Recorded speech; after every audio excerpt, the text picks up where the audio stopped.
Sue Stockdale, and welcome to the Access to Inspiration podcast, the show where you can gain inspiration from people who may be unlike you. We hope their stories and insights enable you to transcend your day-to-day challenges and reflect on what's possible. My guest today is Hong Hoang. She's the founder and executive director of Change, a dynamic Vietnamese non-government organisation with the mission to address the country's most critical environmental issues. I first met Hong when we were both involved in Robert Swan's One Step Beyond expedition to Antarctica, way back in 1996. And I was intrigued to discover how she has taken the inspiration gained from that experience to mobilise young people in Vietnam. So welcome to the podcast, Hong. Thank you. It's great to speak to you. I think we were working out it's about over 20 years since we last had a conversation together. So it's great to speak to you today. Now, since then, I know that you've been named as one of the 50 most influential Vietnamese women back in 2019. So I guess the first question that comes into my mind is, how do you use that influence to address Vietnam's most critical environmental issues, which I know you're really passionate about?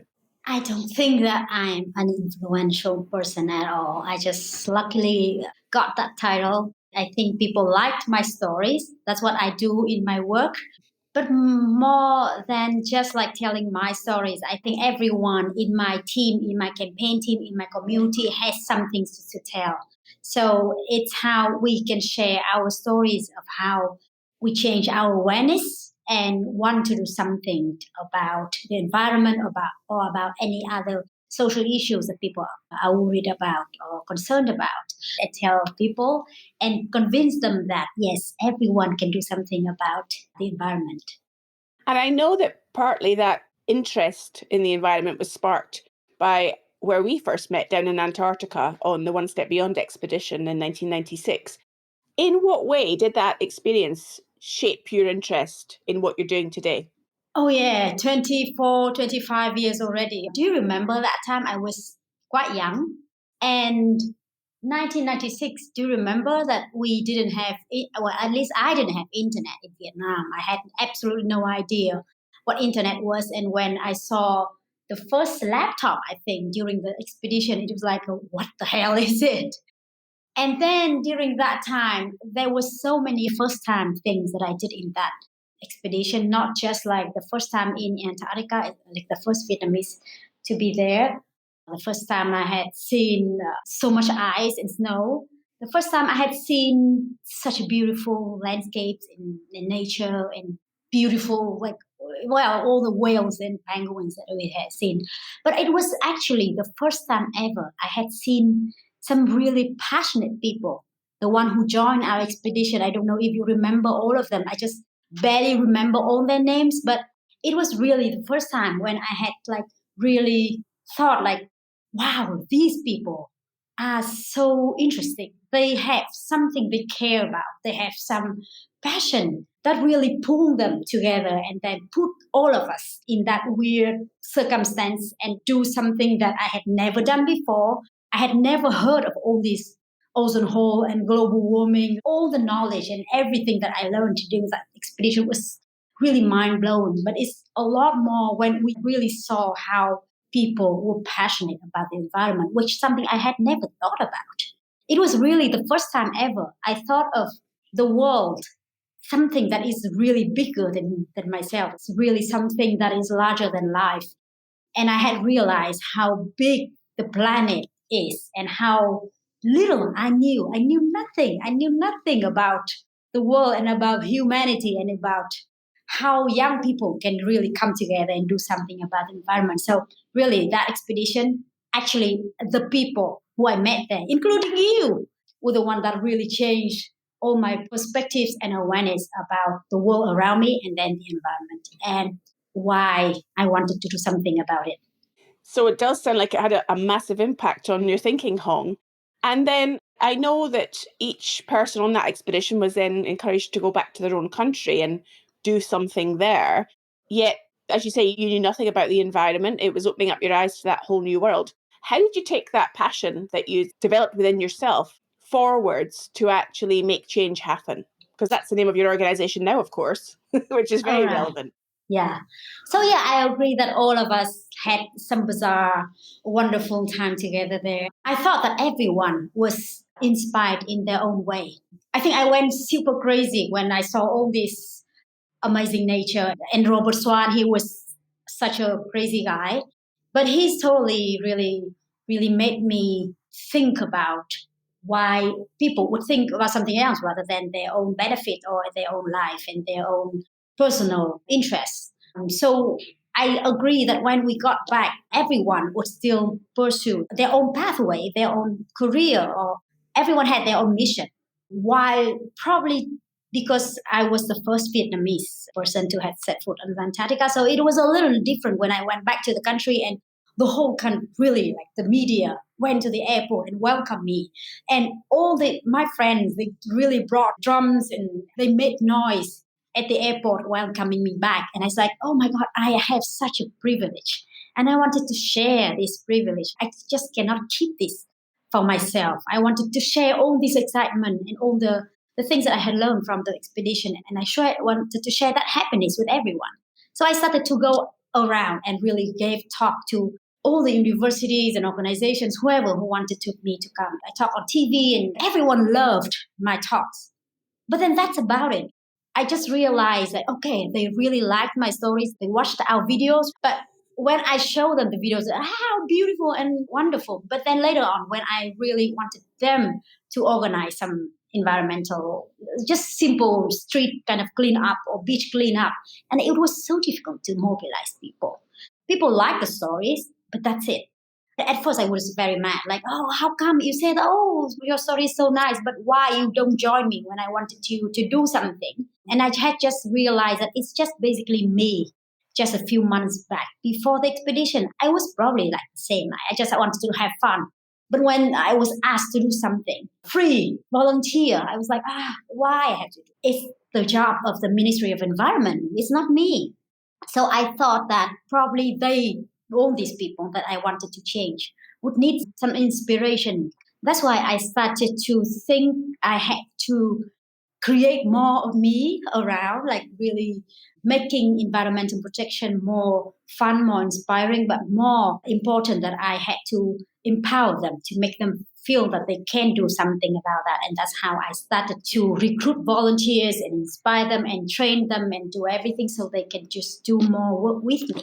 But again, I have to tell you that it was not easy. So 24, 25 years ago, so few people would be interested in the environment. And it was such a long process that I could really turn that situation of just those people who wanted to have some fun talks to the situation right now. Like a lot of environmental leaders in the province is really ready and empowered to do things.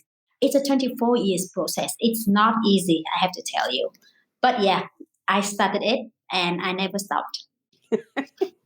Wow, you got such enthusiasm, Hong. For those listeners of the podcast that perhaps aren't familiar with what are some of the environmental challenges in Vietnam, can you paint a picture for us about what the reality is for you in your country? Actually, Vietnam is one of the fastest growing economy in Southeast Asia. Actually, we had really tough years when I was growing up. So 1980, 1990, after the war, it was really tough for us. So all this subsidy time, we really suffered from after work poverty and really hard years. And then we quickly changed. We had like open door economy policy, and suddenly we became so much better off. And we got new jobs and foreign investments coming in, and the economy was growing up really fast. I had to admit that Vietnamese people are really hardworking and very adaptive, and we adapt quickly to the new environment and economy. So right now we are in the quite a pretty good GDP and economy, not super rich, but we are okay. But going together with the super fast economic growth goes with a lot of environmental development problems that were usually overlooked just because people were too busy and focused on really getting out of poverty and just building GDP no matter at what cost, you know what I mean? So really right now we are suffering from all the sequences of these years of very fast economic growth without a sustainable development mindset. So pollution is one thing that we are really suffering not just the plastic pollution that is happening globally, but air pollution is really something that really concerns me. Hanoi and Ho Chi Minh City, where I live, are always on the top of the worst air quality in the last few years. Of course, plastic pollution, we are the worst, the fourth worst around the world. And climate change. So Vietnam is a long country and we have very low land, coastal, and we are one of the worst affected country by sea level rise and climate change. We had so many typhoons and really worsen floods every year and erosion and drought. And because of sea level rise, we had the worst drought and salinization last year, the worst ever.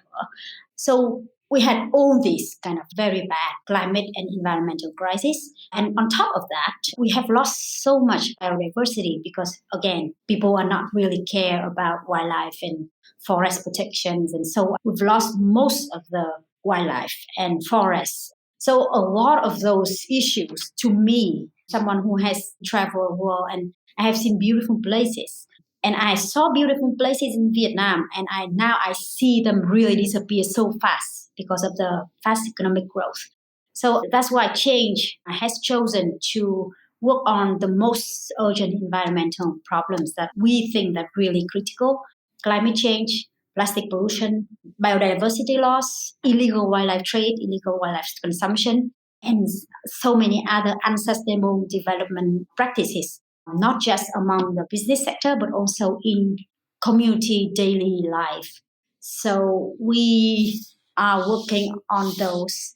And I believe that one key thing to all this is the awareness. And so we started out with raising awareness on these issues and make people feel that, hey, this is not just environmental problems, it's a problem for the people. It's your health, it's your future, it's your living environment.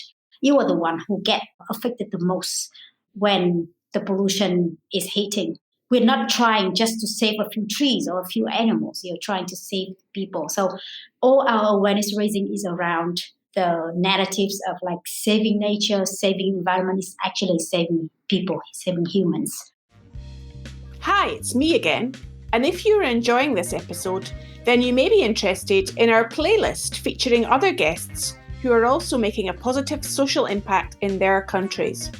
Just hop on over to the website at accesstoinspiration.org and you will find the tab with all the playlists there.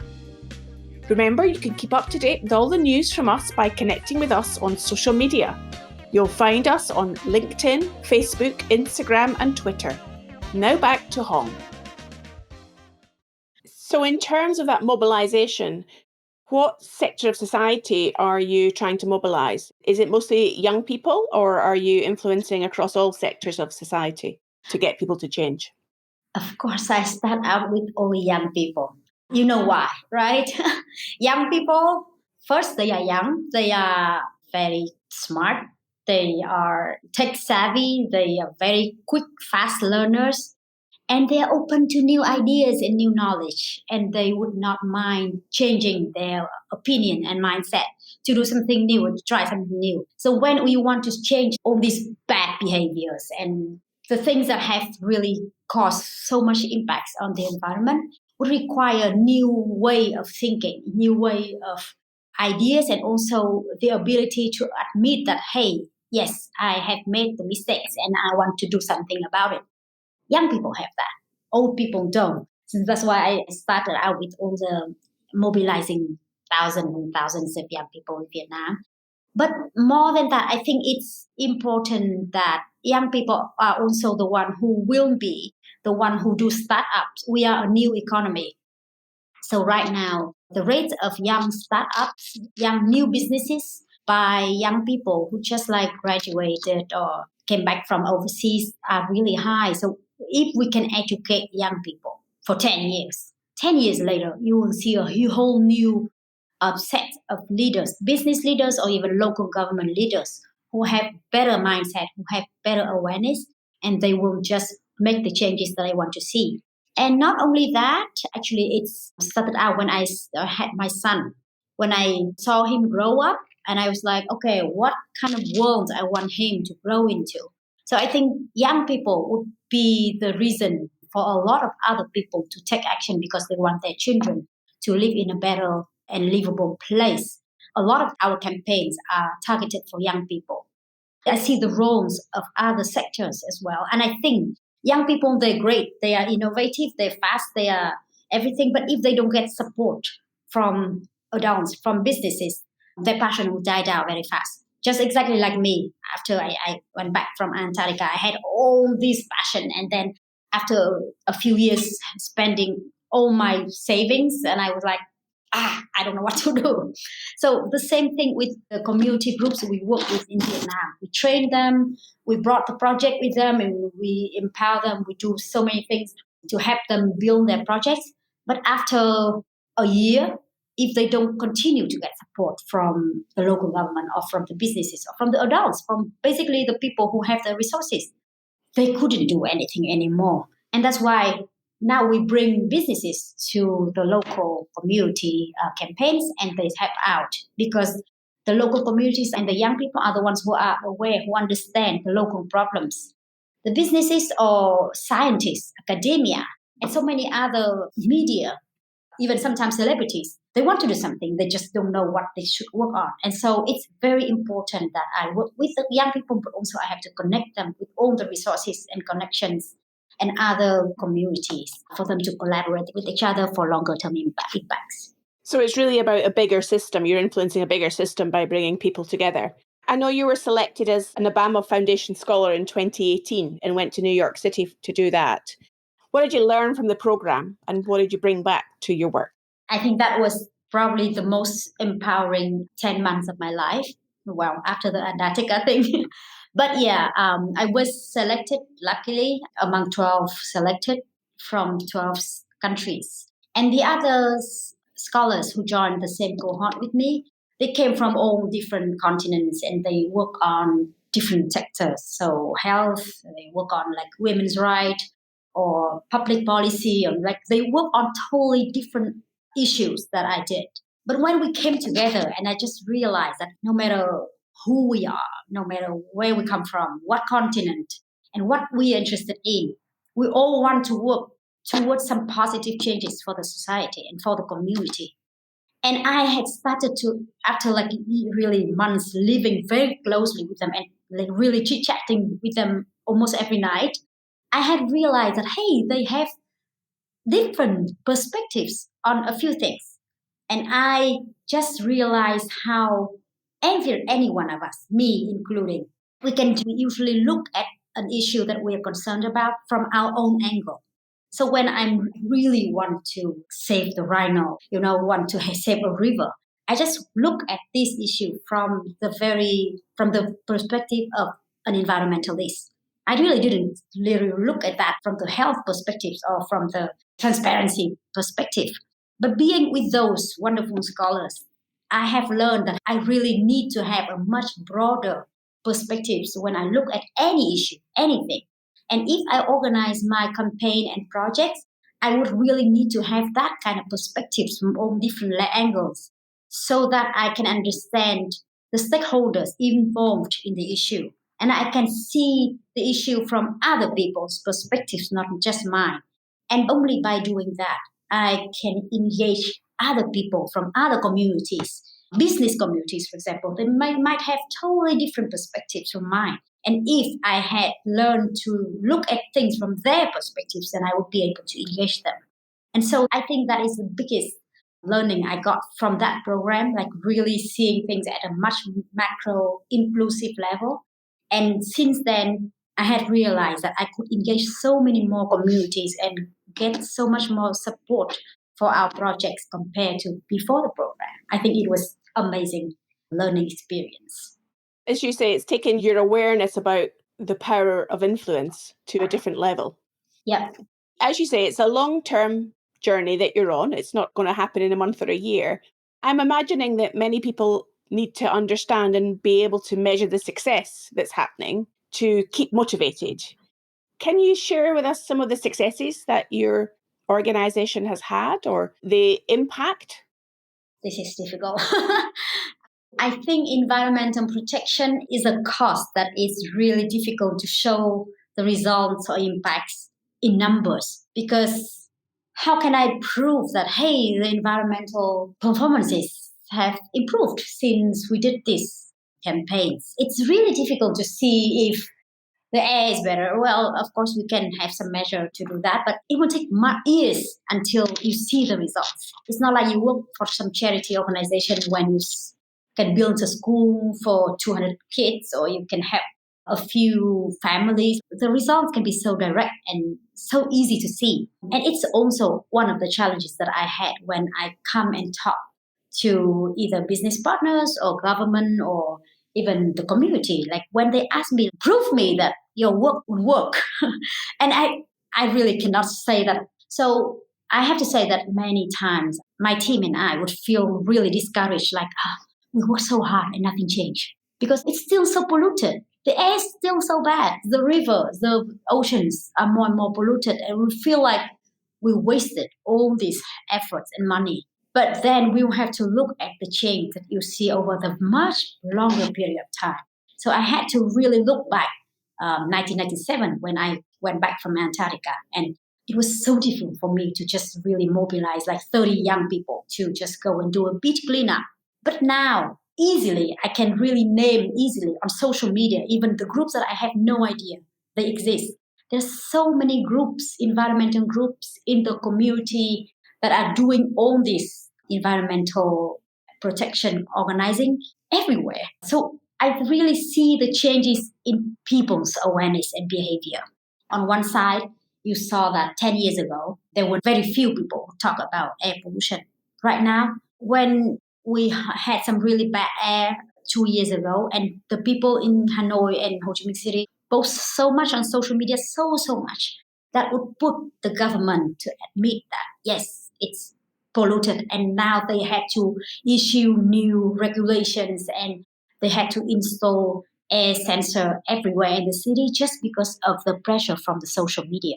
So it's a change that I see when people from like not interested at all or not realizing the problems to now they are aware of the issues and they speak up about the issue on the social media without even my direct involvement. So that's the change you see. And also, as I told you, it was so difficult for me to mobilize young people in the past, and now there's so many of them. And we organize annual training camp every year, and there are so many applications. And then after our training camps, they go back and they organize wonderful projects on their own capacity. And it's when I see the results of our work, and I feel more motivated to do more of this every year. So what you're really saying is it's about helping to change minds. Hearts and minds is a measure of success, not necessarily just the short-term impact that you can see when you look out your window or go down the street. For our listeners in other countries who also may be thinking, what's the point? Nothing ever changes. What can I do to make a difference? What would your message be to them to mobilize them to just take some really small action? It's not easy. At first, sometimes we felt very demotivated about all this. Yeah, it's so difficult to change people. Awareness, it's so difficult to change a habit.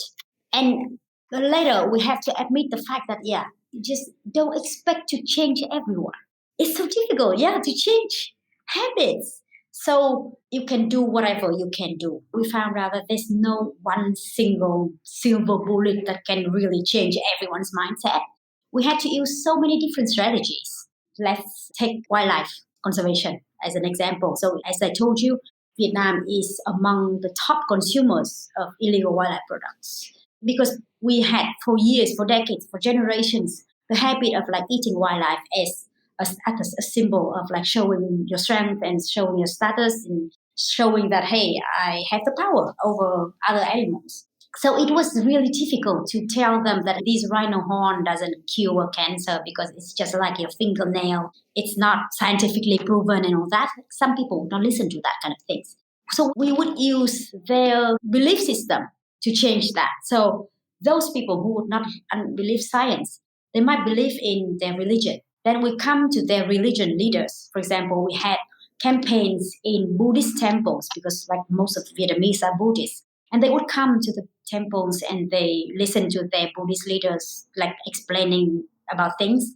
And when we could convince the Buddhist leaders to explain all this from the Buddhist theories and principles, and we could change the mindset of so many Buddhist followers.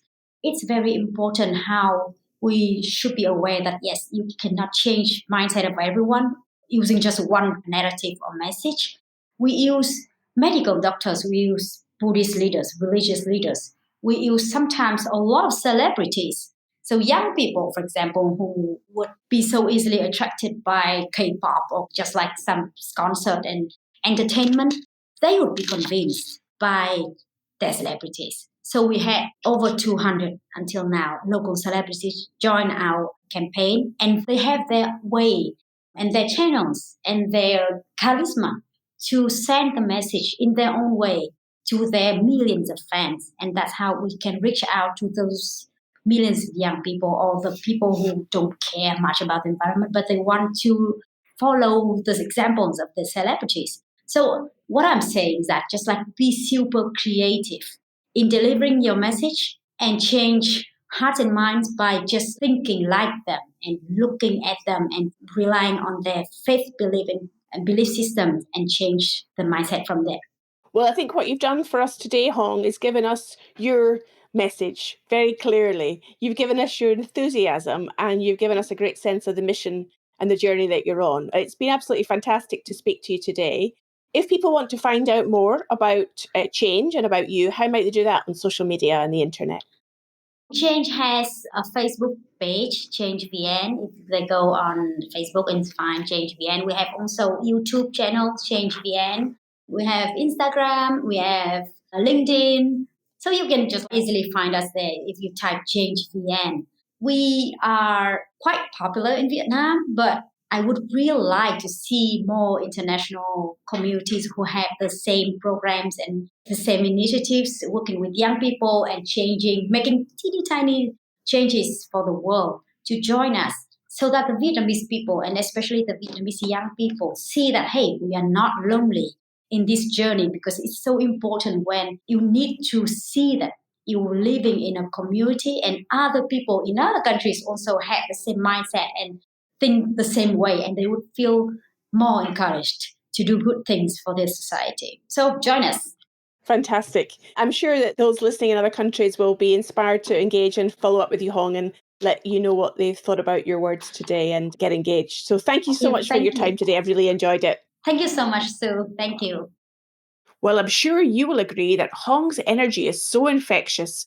No wonder she has coordinated over 200 campaigns for young people within Vietnam.